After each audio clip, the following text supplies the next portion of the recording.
Bem-vindos ao JKCast, o podcast de economia, finanças e investimentos, com José Cobori. Sejam todos muito bem-vindos a mais um episódio do nosso JKCast, tradicional aqui nas manhãs de sábado. E vamos lá, sem mais delongas, a primeira pergunta. O problema dos antineoliberais é que propõem medidas fantasiosas que afundam a economia. O professor deveria refletir se a desigualdade extrema é realmente um problema ou é a pobreza que é. Já leu outro, né? Não, depois eu leio. Então, de novo, teve um vídeo que eu gravei no início da pandemia que eu falava sobre desigualdade, né? Desigualdade e pobreza. E aí todo mundo veio com esse discurso, que desigualdade e pobreza não é a mesma coisa. E eu sei que esse discurso de onde vem. Né? Se você pegar os maiores canais aqui de economia e finanças, eles têm esse mesmo discurso. E as pessoas ficam repetindo, né? As pessoas não têm um senso crítico. Elas escutam o que está escutando nesses canais, compram, como eu disse no vídeo anterior, é uma teoria que vai de encontro ao que está o beneficiando. Né? As pessoas têm essa tendência de autoavaliar, né, aqueles argumentos, aquele discurso que vai de encontro ao que te beneficia. E a pessoa fala, não, isso é realmente o que ele falou é verdade. Aí sai repetindo. Ele não consegue ter uma autocrítica daquele argumento, né? Então, esse argumento de que desigualdade e pobreza não tem nada a ver, ele é tão infantil, é tão assim, desprovido de análise, né, dos fatos, que não vale nem a pena ficar rebatendo. Eu já fiz um vídeo falando sobre isso, para quem quiser assistir, chama, se não me engano, na época da pandemia, o aumento dos bilionários, né? Enquanto aumentou a pobreza, aumentou os bilionários, ou seja, aumentou a desigualdade. Eu fiz uma crítica, falei sobre isso e recebi esses mesmos argumentos aqui, né? E quase todo vídeo meu sempre tem alguém falando sobre isso.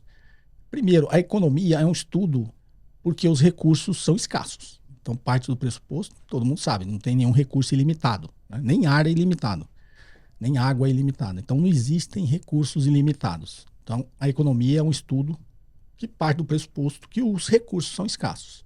Se os recursos são escassos, não são ilimitados, quanto mais você aumenta a desigualdade, mais você aumenta a pobreza. Quanto mais você aumenta a pobreza, mais você aumenta a desigualdade. Então as coisas estão ligadas, né? Não sei de onde as pessoas tentam dissociar uma coisa da outra. Se os recursos são escassos, ou seja, a riqueza é limitada, se você concentra mais riqueza de um lado, é porque do outro está perdendo. Você está aumentando a desigualdade e está aumentando a pobreza. Nem cabe assim muito argumento, né, de tão desprovido de qualquer embasamento tem esse discurso da desigualdade e da pobreza, né? Quando ele fala se a desigualdade extrema é realmente um problema ou é a pobreza que é. Parece convergir louco, né? Aí tem outro que botou aqui, doa todo o seu dinheiro e depois começa a criticar o capitalismo. Você foi livre para construir riqueza e agora você quer defender que o Estado acabe com esta liberdade econômica. Liberdade econômica para quem, né? Ele fala, o Estado vai acabar com a liberdade econômica. Tá, então se existe liberdade econômica, para quem que é essa liberdade econômica? Como eu disse no vídeo, para 1% da população. 1% da população tem liberdade econômica. Por isso que defende, né, a liberdade econômica. Só tem para eles, não tem para o resto. Tipo assim, se você quer criticar o capitalismo, você devia ser pobre. O cara só pode criticar o capitalismo se ele for pobre. Né? Se ele tiver tido algum tipo de sucesso, tiver atingido uma boa tranquilidade financeira, ou seja, fizer parte desse 1% da população, ele não pode criticar o capitalismo, porque ele se beneficiou dele. Então, só pode criticar o capitalismo quem não se beneficiou dele. De novo, quem se beneficiou, teoricamente, desse capitalismo que você colocou aqui? 1% da população. Então, os outros 99% não se beneficiaram. E você que está nesse 1%, você não pode criticar. Não, também não sei de onde surge esse tipo de raciocínio, né?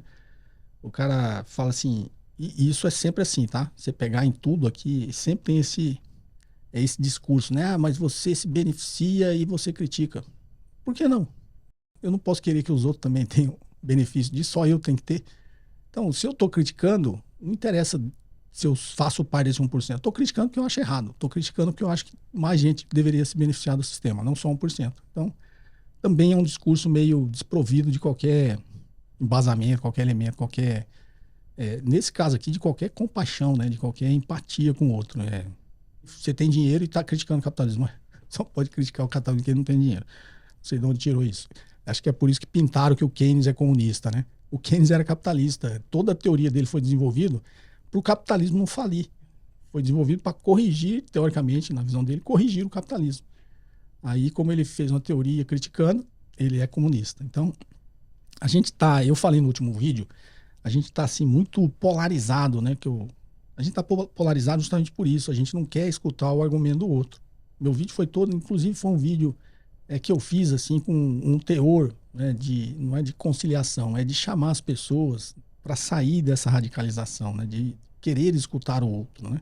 Quando você entra num debate, numa discussão, que eu falo ali de forma as pessoas entenderem isso, sem qualquer radicalização da minha parte, você não discute com a pessoa, ou debate com a pessoa, se você não quer ouvir ela, né? Ou, como eu disse, querendo ser civilizado, você só quer ouvir o outro para esperar a sua vez de falar. Não, você tem que ouvir realmente o outro, porque se você partir do pressuposto que essa outra pessoa, né, seja intelectualmente séria, você sabe que ela está procurando a mesma coisa de você, apesar de defender um ponto discordante, apesar de defender uma teoria que você não concorda.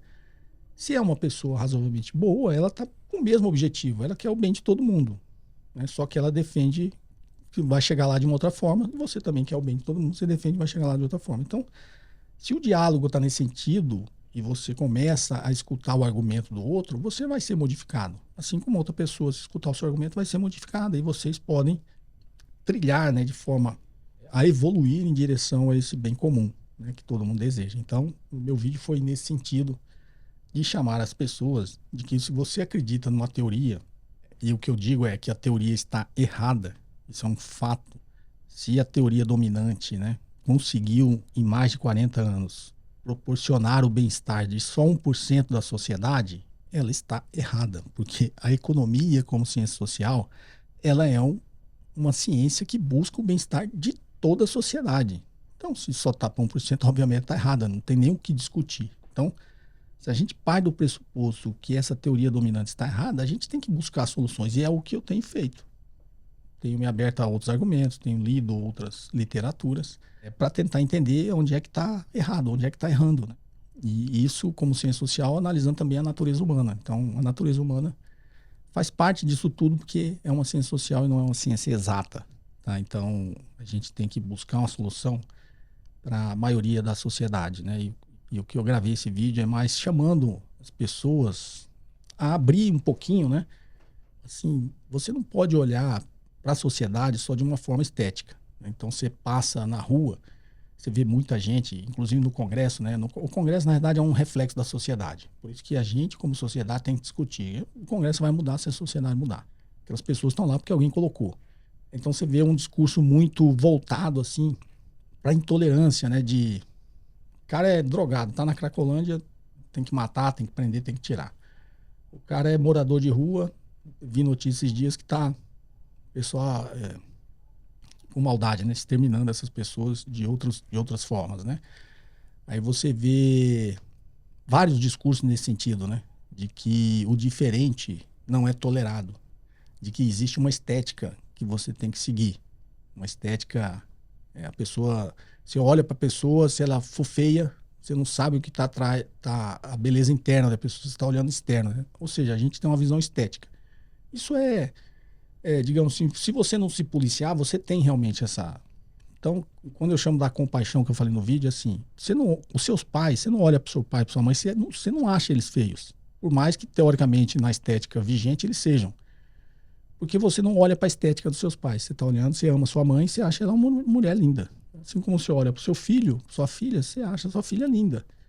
Por mais que esteticamente, como as pessoas estabeleceram, né, qual que seria a estética ideal, ela não seja tão bonita assim. Mas para você, sua filha é bonita. Por quê? Porque quando você olha para os seus pais, para os seus filhos, você não olha a estética. Você tem um olhar de amor, né, de compaixão.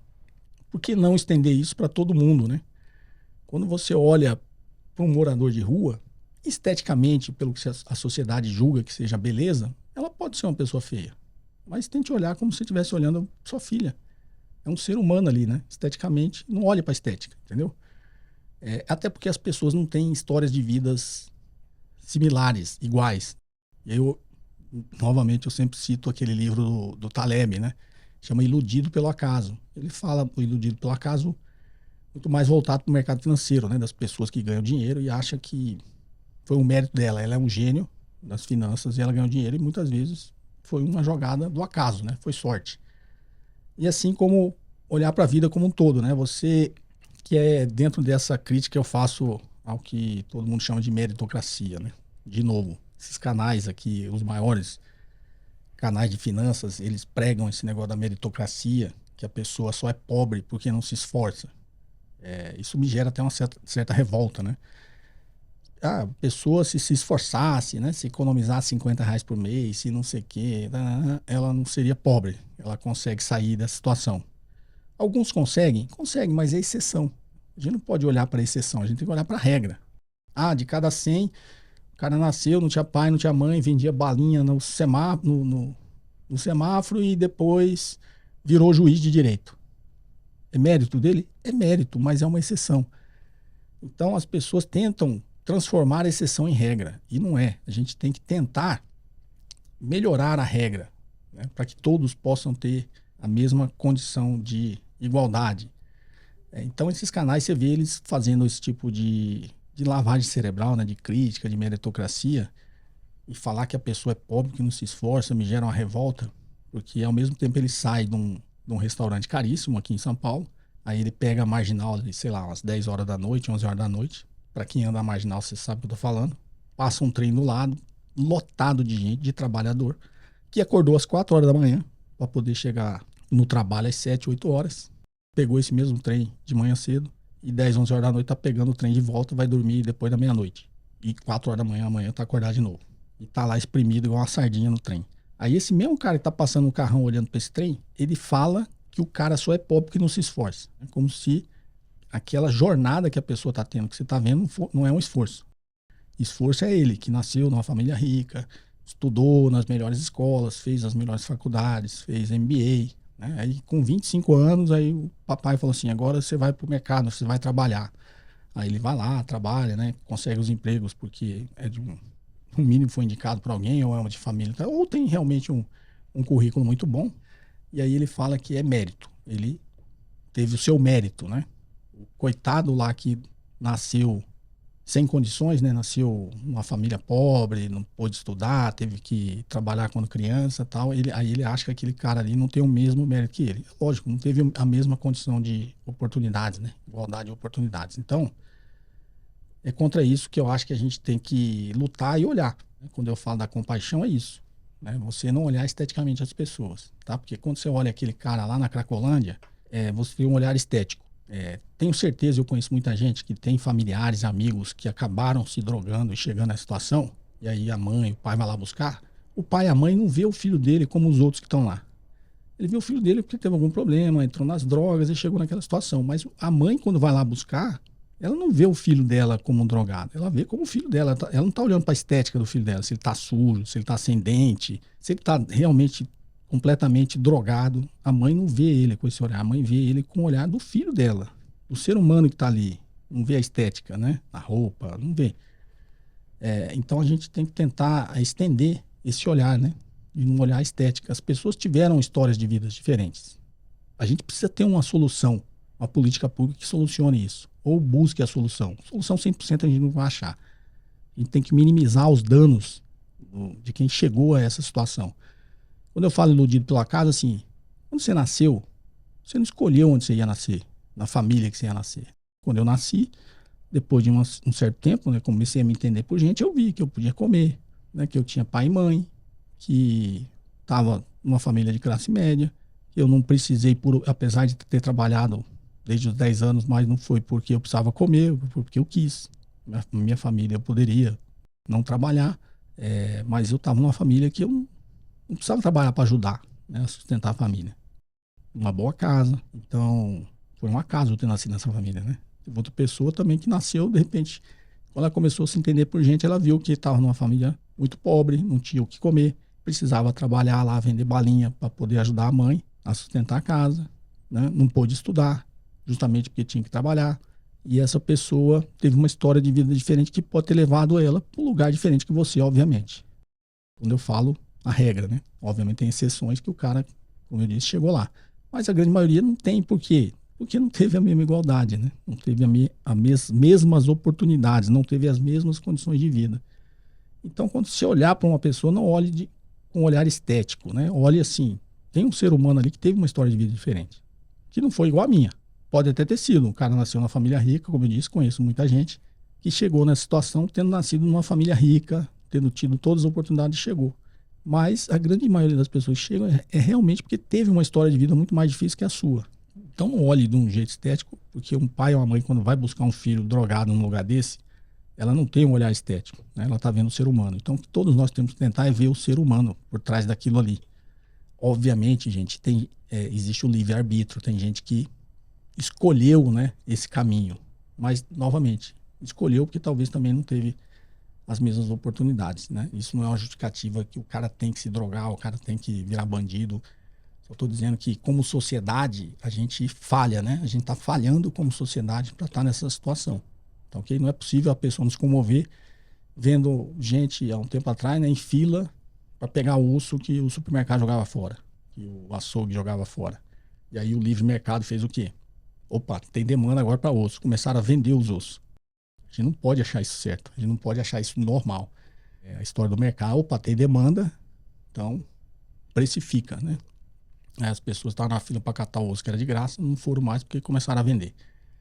Não é possível a gente não se sensibilizar com isso. E quando eu falo esse discurso, né, que a gente vê refletido nas instituições, no nosso Congresso, né, de muita intolerância com o próximo, né, de esse discurso muito de meritocracia, eu acho que a gente tem que refletir sobre isso, né? Tem uma história do indígena, o conto indígena, né, que o sábio lá da tribo, ele conversando com aquela negócio dos índios, né, educando lá o índio adolescente, o índio mais novo, e na conversa o sábio, falando sobre tudo, obviamente de outra forma, tudo isso que ele estava falando, ele está dizendo que dentro de todos nós tem o lobo mau e o lobo bom.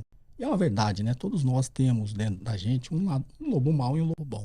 E eles estão constantemente brigando em guerra dentro da sua mente para dizer qual que é o caminho que você tem que tomar, qual que é a decisão que você tem que tomar, qual a posição que você tem que tomar, como você tem que tratar aquela outra pessoa. E, obviamente, o lobo mau é o lobo da intolerância.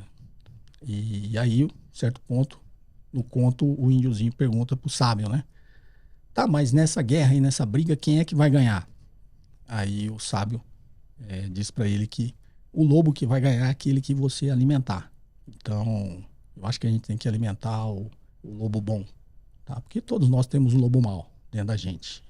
Se a gente alimentar ele vai ser cada vez mais dominante na nossa forma de ver o mundo. Então vamos, como disse o sábio indígena, vamos alimentar o nosso lobo bom. Tá ok, pessoal? Acho que eu estendi um pouquinho esse episódio aqui, nessas reflexões. Espero que vocês tenham apreciado esse episódio. Um forte abraço e até o próximo episódio. Você ouviu mais um episódio de JK Cast, o podcast de economia, finanças e investimentos com José Cobori.